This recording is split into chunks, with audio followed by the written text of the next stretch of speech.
Praise lord. దేవునికి స్తోత్రం కలుగును గాక. ప్రపంచ దేశాలలోనూ 2 తెలుగు రాష్ట్రాలు ఉంటున్న ప్రజలకును ప్రేయర్ ఈజ్ యువర్ బ్లెస్సింగ్ అనే మా యూట్యూబ్ ఛానల్ ద్వారా నజరేయుడైన యేసుక్రీస్తు వారి అతి పరిశుద్ధ నామంలో మీ అందరికీ నా వందనాలు తెలియజేస్తూ ఉన్నాను. దేవుని జనంగమా, దేవుని బిడ్డలారా, ఈరోజు ఒక విషాదకరమైన సంగతి గురించి మాట్లాడడానికి మీ ముందుకు రావడం జరిగింది. అదేమనగా మరి సూర్యాపేట జిల్లాలో వెలిదండి గ్రామంలో జరిగిన దారుణం. అక్కడ ఒక దైవ సేవకులు జాన్పాల్ గారు అంటే ఈయన కాదండి, గమ్మున మరి ఆయన అనుకుంటారేమో, వేరే జాన్పాల్ గారు. ఆయన ఆ పాస్టర్ గారు అక్కడ సభ ఏర్పాటు చేసి దేవుని నామాన్ని గణపరచాలని, దేవునిలోనికి అనేకమైన మందిని స్థిరపరచాలని ఒక ప్రయాసపడి అక్కడ సభ ఏర్పాటు చేసి అక్కడ కార్యక్రమం జరిగిస్తూ ఉండగా మరి అతను క్రైస్తవుడో లేకపోతే క్రీస్తు విరోధం మనకైతే తెలియదు, కానీ పూర్తిగా ఏటకత్తి తీసుకుని వచ్చి అక్కడ దైవ సేవకుల మీద దాడి చేయాలని, అక్కడ అసలు ఏటకత్తి తీసుకొచ్చారంటే దాంతో నరికితే చచ్చిపోతారు కదా, ఆ ఉద్దేశంతోనే వచ్చి ఉంటాడు ఆయన కూడా. అయితే మరి అక్కడ జరిగింది ఏంటి, ఆ దైవ సేవకులు కనబడలేదు, లేరు కూడా అక్కడ. అయితే అక్కడ పాట పాడుతున్న సహోదరి ఎవరైతే ఉన్నారో లేదా పాస్టర్ గారి కుమారులు ఆపడానికి చూశారు, ఆ వీడియో క్లిప్లో చూశాను, ఆపడానికి చూశారు. అయితే కుర్చీలు పడేసేసి అక్కడ ఉన్న మొక్కలను తిరిగేసేసి అయితే డైరెక్టర్గా ఆ స్టేజ్ దగ్గరికి వెళ్ళడానికి ఎంతో ప్రయత్నించారు. అయితే ఆ క్రమంలో అక్కడ ఆ బిడ్డకి గాయపడటం, చాలా హాని జరగటం కూడా మనం చూసినాం.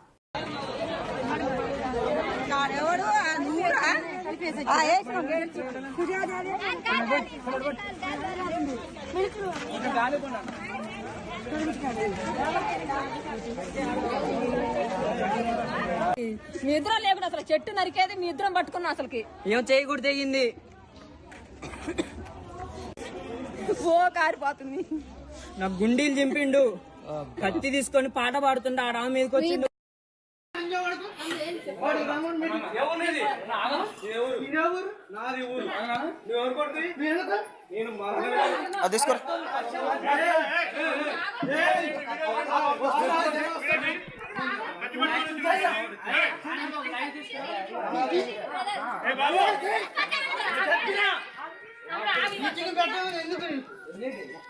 ఇదే ఊరు మాది.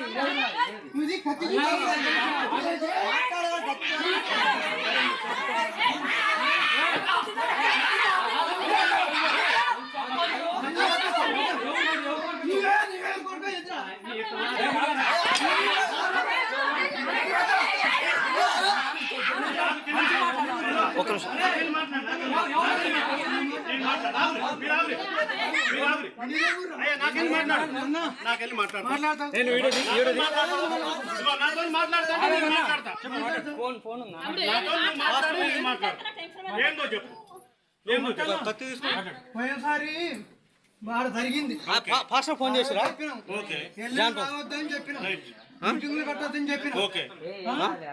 ఇళ్ళలో పోయి అంటే చెప్పినాడు తిరుగుతా పర్మిషన్ తో వచ్చారు, పోలీస్ పర్మిషన్ తో క్రైస్తవ జనాంగమా, ఎంత దారుణం అంటే అసలు మరి ఆ వ్యక్తికి దైవ సేవకులకి మధ్యలో ఏం జరిగిందో, లేకపోతే ఆ వ్యక్తి ఎవరి ప్రోత్సాహం వల్ల అక్కడికి వచ్చారో, లేదంటే తనంతట వ్యక్తిగత ద్వేషంతో వచ్చారో మనకైతే పూర్తిగా తెలియదు. కానీ బిడ్డలారా, అక్కడైతే ఘోరము నిన్న జరగాలి, కానీ దేవుని మహాకృపను బట్టి చిన్న ఆ వేదనకరమైన పరిస్థితితోనే బయటపడడం జరిగింది. దేవుని ప్రియులారా, దేవుని జనాంగమా, క్రైస్తవుల మీద, సేవకుల మీద, మందిరాల మీద, బైబిల్ మీద రోజుకి కూడా దాడి పెరిగిపోతూ ఉందండి. ఎక్కడ పడితే అక్కడ. ఒక 4 రోజుల క్రితం కాకినాడ గ్రామంలో, అంతకంటే ముందు వారంలో వేరే ప్రాంతం, ఇంకా 2-3 చోట్ల జరిగాయండి ఆ రకంగా. దేవుని ప్రజలారా, ప్రార్థన చేయండి.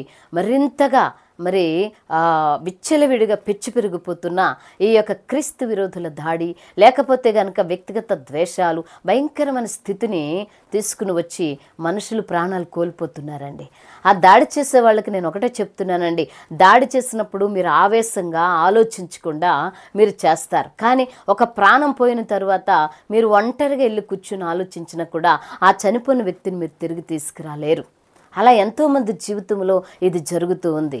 దేవుని ప్రియులారా, దేవుని జనంగమా, మరి మీరు ఆలోచించి రోజు కూడా ప్రార్థన చేయండి.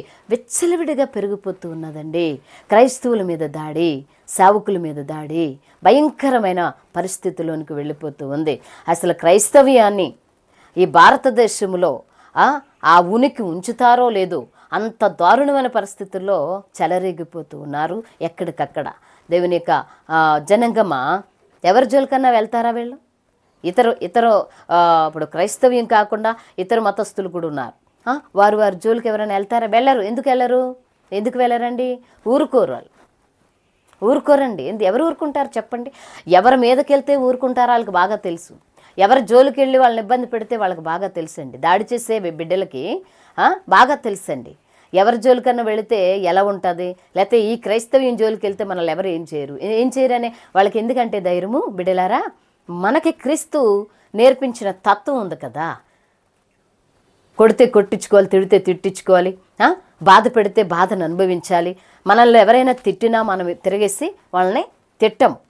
ఈ క్రీస్తు తత్వం మనలో ఉండడం వలన, క్రైస్తవ్యంలో ఉండడం వలన వారికి అది దాన్ని చేతకనితనంగా లోకువుగా తీసుకుంటూ ఉన్నారు.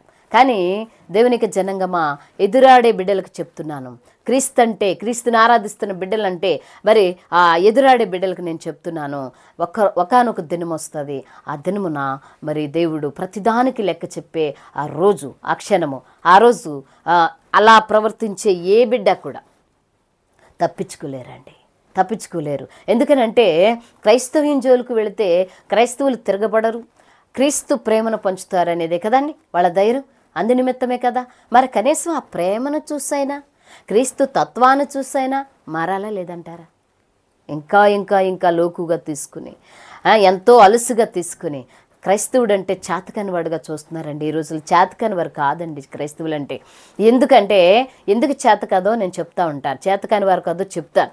ఎలాగంటే క్రైస్తవ్యంలోకి వచ్చిన వారండి చాలామంది ఉన్నత స్థితి కలిగిన వారు వచ్చారు.